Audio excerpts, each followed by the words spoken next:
Hey traders, welcome back to the channel. So I'm on a little downtime, taking a 4-day cruise in the Pacific Ocean. Just get a little downtime, rest, relaxation. Of course, I'm trading. I'm a trading junkie, traveling trader junkie. So as I'm doing it, I look at my emails. Dan goes, "Hey Mike, could you do a video on how to help traders with small accounts be successful?" A large part of our audience, and we've done polls and feedback, are relatively small accounts.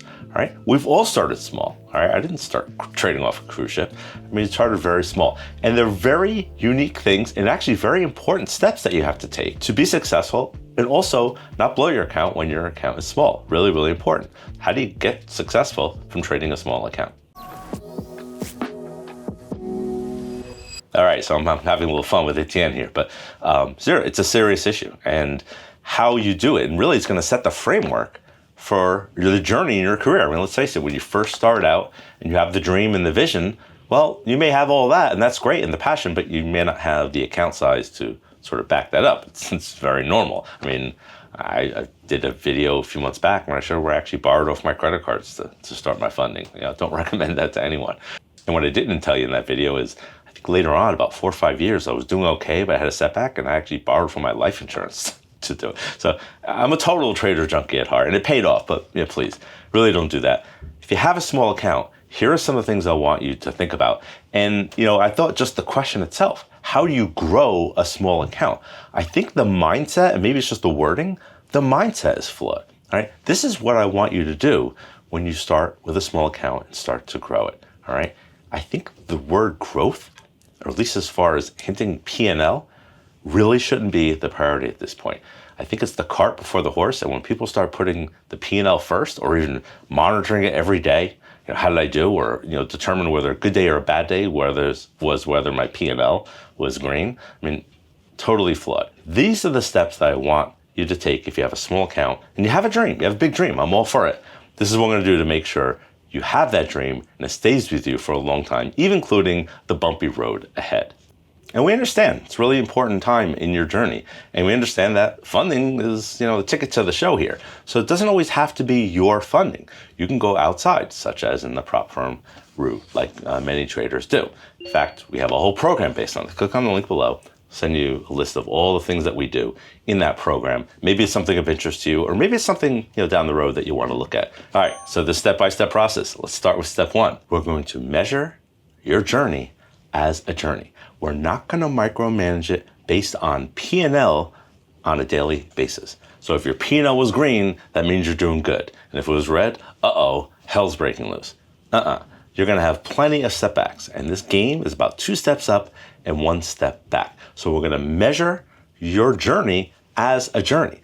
It sounds kind of simple, right? But we can't start with this green day, red day. All right, it's not going to happen, at least not under my watch. So I want to take all the P&L vernacular off your list, off your trading plans, whatever it is. All right, I don't want to hear it. I don't want to see it on the screen. It sounds counterintuitive, but it really is a big distraction and really not that important in the early stages of your journey. Next, step number 2. I know this pains a lot of people, especially traders starting out, but you really have to go in demo. All right, if not, very, very super small size. In fact, I would actually prefer that. I'd rather you lose $1 or $2 than make $1,000 in demo.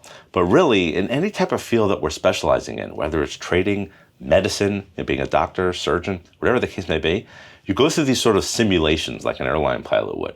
All right, you just don't throw them into a live setting. All right, train, learn, develop. What we want to do is we want to identify your strengths and weaknesses, all right? And we can do this through this thing called the SWOT assessment, all right? I'll include that in the link below as well, a little draft page so you can compare your strengths, weaknesses, and even opportunities and your threats. That's really what a SWOT assessment is. That's the first document when new traders come to us, say, how could you help us out? That's the first thing we want to do. It gives us a glimpse of where you're at, what you perceive your strengths to be, and maybe the weaknesses and also your threats that we need to overcome. So we're going to put that in sort of this pecking order list that we want to create action plans for. All right, number 3, I kind of hinted it just now. We want to create a development plan. So the steps you want to take to your journey with a small account is we want to identify super early, right, what the issues that you need to address. Let's address them now, not when you're trading 20 contracts on the S&P futures 6 months from now, okay? And using prop money or outside capital, right? Not really that good. Let's start with identifying the issues that is hindering your ability to be the best trader you want to be. And we do that through a development plan. And all a development plan is identifying the issues that you need to work on, preferably from your SWOT assessment, see where we're making that connection, right? And putting actions in place on where to go on how to resolve that situation. All right, we want to do that now, early, when you're building your account, not a year from now when you're going to be, blowing 50% of your account in 2 days because of a quote bad day. Let's address those now, resolve them, and build that muscle moving forward. All right, next. This is really the time when you're developing to get honest feedback. Now, you can do it obviously through a coaching program, right? But you can do it through a fellow trader. You could do it through sort of a Discord group, but you want to have a trader or somebody, a non-trader even better, that will assess your work and compare it to what you're supposed to do. The ultimate job right now is to execute a plan. And really we want to identify early, can you execute that plan effectively? And if you can't, then those are the things we have to work on and put them in your development plan. So this is all like tying together, all right? I know it sounds a little routine. I know it sounds a little, mini atomic habits, but these are the sort of seeds that is going to help you grow a small account into a big account. Notice how we haven't talked about strategy or P&L, things like that, all right? We're really building the foundation for great traders. And those great traders are not built by throwing full size at them on screens on strategies that they don't know. Let's start the identification process now to identify what we need to work on. And we do that by getting feedback. Feedback from data, and feedback from fellow traders, and feedback from yourself. All right, next step. Kind of logical, but again, 60 to 70% of the traders don't do it, or at least when I ask for it, they don't give it to me. We need to start that trade journal, okay? We need to start that trade journal. Hey, traders trading for 5 years, we need to start that trade journal. Why? It's really, really important because it's a cesspool of identification. It tells you all the things that you need to work on, what you should have done, what you could have done. Hey, maybe your plan is perfect and you're executing it well, but you know what? This isn't working right now. I don't know, markets are changing, whatever. The trade journal is the biggest identifier, and it gets you ahead of the game to make any shifts and advancements that you could do so you can grow your account, all right? So no trader left behind, but really we need that trade journal. Let's start today. All right, so next, we want you to monitor your compliance scorecard, all right? And basically what that is putting in your journal on a trade-by-trade basis and look back and say, am I executing my plan effectively? All right. This is really important in the early stages of growing a small account, because if you grow your account, even if it's like sort of false in the sense that you're just playing around and got lucky, well, the compliance rate is going to eventually catch up with you and identify that early. Okay, notice we're doing this early because now you don't have all that capital to sort of put at risk. So we're kind of learning the mechanics of things and moving step forward, step by step at a time. Compliance growth, one of the most serious things that you have to consider. And as a risk manager, it's the first thing I look at when I look at new accounts and traders in development. What is their compliance rate? Because if they don't have a high compliance rate, executing their plan effectively, it's almost like the numbers are totally switched from success to non-success, which leads to the next step, having an effective strategy or strategies that you are comfortable with, you can identify setups, and you pretty much execute flawlessly. Again, compliance, 90%, things like that.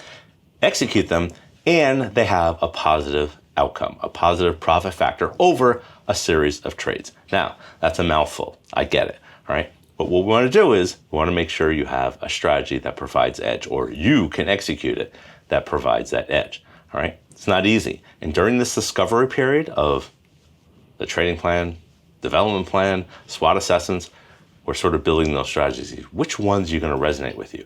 Which ones sort of fit your lifestyle? All right. These are sort of core things when you're first starting out that we want to make sure we settle in now. We can make adjustments down the road, but understand that now's the time to sort of set the foundation so we can go to the next step. And that's obviously growing your small account. And next, I want to make sure that you can sort of accept and manage the one step back process that I call it. This whole journey, it's still after 20 some odd years of doing this, It's just 2 steps up, 1 step back. There's always that 1 step back. The setbacks, I always say setbacks suck. Well, when you're a newer trader, you're going to have a lot more setbacks.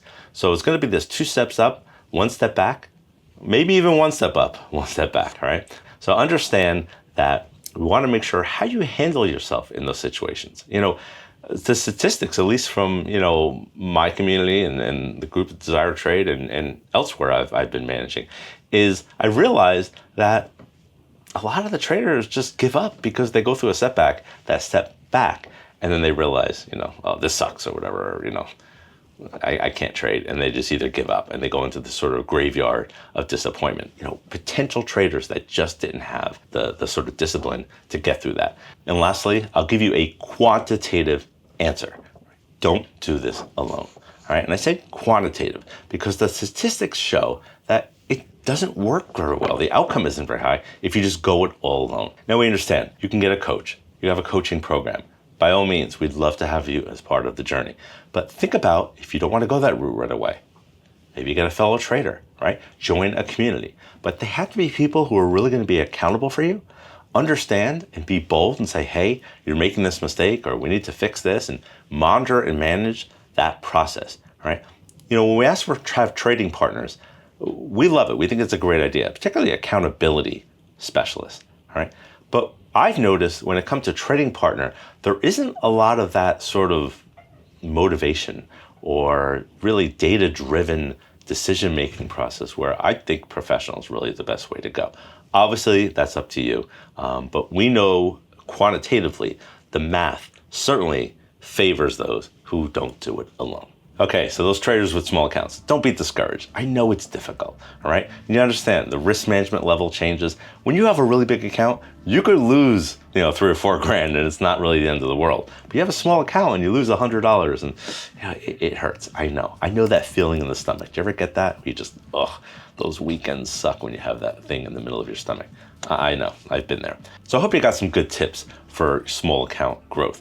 I know it's not the most sexiest answers. All right, you want to just start making money tomorrow and crushing it. Wouldn't we all? But the ones who go through that journey and get through those setbacks and take it day by day and, with that sort of 1% better every day, atomic habits, it really, really shows in the math and in the numbers of the success rates and the ones that don't do it. Now, I'm a big fan. Don't do it alone. Get a friend, trading partner, coach, whatever the case may be. And if you want to go the prop funding route, we have the prop funding program that we've had for over 5 years now. We've made several revisions. In fact, we've just made some additions in the past few months to really bring it to the next level.